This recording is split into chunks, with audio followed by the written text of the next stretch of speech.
ஒரு பையன் கும்பகோணத்துலேருந்து ஃபோன் பண்ணுறான், ப்ரொடக்ஷன் மேனேஜர் பையன். அம்மா ஒன்றும் இல்லை, நீங்கள் வந்து எப்படியாவது ரஜினி சார்கிட்ட சொல்லி எனக்காக ப்ரே பண்ண சொல்லுங்கள். என்னையா பைத்தியமான, அதெல்லாம் சொல்ல முடியாது, உனக்கு என்ன பிரச்சனை அதை சொல்லு முதல்ல.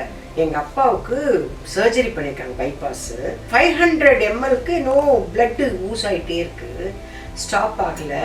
அதனால டாக்டர்னால கொஞ்சம் சீரியஸாக இருக்குன்ட்டாங்க. அப்படியா, சரி ஒன்று பண்ணு, நான் சொல்கிற மாதிரி நான் ஒன்று வரைஞ்சி உனக்கு ஃபோட்டோ எடுத்து அனுப்புகிறேன் அப்படின்னு நான் ஒரு முக்கோணம் போட்டு அவங்க அப்பா பேரை போட்டு குணமடையணும் நன்றி, இதை வந்து உங்கள் அம்மாலாம் அங்கே உட்காந்துருக்காங்கல்ல அவங்களை இப்படி வரைஞ்சி இந்த மாதிரி எழுதி வச்சுட்டு ப்ரே பண்ண சொல்லு, உங்கள் அப்பாவுக்கு நல்லாயிடும், நான் ப்ரே பண்ணுறேன்.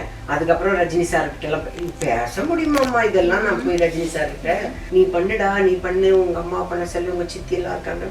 ராத்திரி எல்லாம் எழுதிட்டு காலையில் 7 மணிக்கு சொல்கிறேம்மா 500 ml வந்தது 100 ml ஆயிடுச்சு.